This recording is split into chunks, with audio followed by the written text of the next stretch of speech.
Hi everybody, this is State Senator Mark Grant. I want to talk to you today about the process of how the governor achieves his emergency powers. In many cases we believe that his emergency powers, and some of them are unconstitutional. I want to talk about who the players are and how the decisions are made, and do you have a voice as a citizen? And who is your voice at the legislature? When you think about Governor Walz, we think he's acted unconstitutionally and he's over-aggressive and really talking things and expanding government's role in places it should never be. In our homes, we can talk about public safety, and we are all share the concern and compassion, want to make sure we operate safely, but these powers have gone well beyond what they should have. When you think about the people who play roles of the organizations, the Minnesota Supreme Court, there's been multiple court cases filed, both at the federal level, the state level, and gone to the Supreme Court. They've either slow rolled it or haven't heard the case or ruled against the citizens of Minnesota. We also have lower courts in Minnesota. What we have in Minnesota today, when you think about lower courts, we actually have the vast majority, I think it's almost 90% of those judges today were appointed by Governor Dayton or Governor Walz administration. So do you think you have a voice at the court level? And we should have.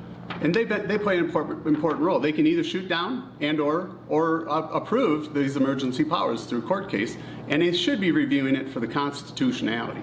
Not just the emergency powers, but the executive orders issued underneath them. Then we really come to the meat of who puts us in power today, or who puts the governor in his special powers. It's not the legislature. It's actually governor's executive council.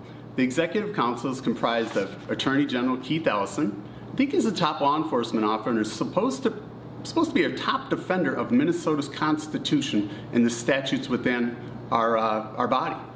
He's signing off on all of these. We have Secretary of State Simon. He's also a member of the Executive Council. He approves each extension of the governor's emergency powers and every executive order issued underneath of it.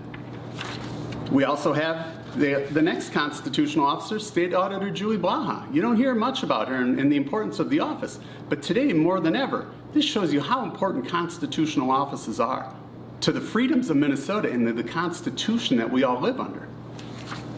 We also have Lieutenant Governor Peggy Flanagan is on the Executive Council and has voted, I believe every vote's been unanimous, not to only grant the emergency powers, but every single executive order underneath those emergency powers has been approved by this entire Executive Council. So where does that leave your voice? That's in the legislature. You get the House of Representatives. I believe they've taken a couple votes where they've even allowed the vote to occur, and it's been shot down. We also have the House has not allowed the vote because in a special session there's some policies that you have to suspend rules to even allow the vote. The House, under the DFL leadership, refuses to allow the rules to be suspended and even have that vote on the floor. Then you get to the Minnesota Senate. We've taken the vote 5 times to retract the governor's emergency powers, and I guess the piece we didn't cover is the rulers in which we've talked about and the special sessions that you've heard, and we've done them every month, is that those activities are actually after the governor issues his emergency or is granted the emergency powers by his Executive Council. We have the opportunity, and it's the only time that the governor calls a special session without preconceived agreements and an open-ended one. We have the opportunity to retract, but only if the state legislature, both the House and the Senate, the simple majority, pass a resolution or a bill to retract those powers. But remember, they were already granted. The Senate took 5 votes. We are going to take votes in the future to retract those powers. The House will likely not take up those votes. In the Senate, we also did pass, I believe it was on the 2nd special session or the 3rd, we also passed what we believe is a corrective measure to insert your voice, the citizens, back into this process. We passed a bill that in extending emergency powers, that it would require an affirmation, both approval from the House and the Senate by simple majority, and that inserts your voice back. It doesn't make us any less safe to put your voice back in. In fact, it makes it better because we can educate everybody and we can thoroughly vet to make sure that the policies we issue, 1, are constitutional, and 2, are practical in following the data and the science in which has been presented for us. It doesn't make us less safe. It only inserts your voice back in. So I hope this is helpful to you, and we'll follow with future updates. Thank you.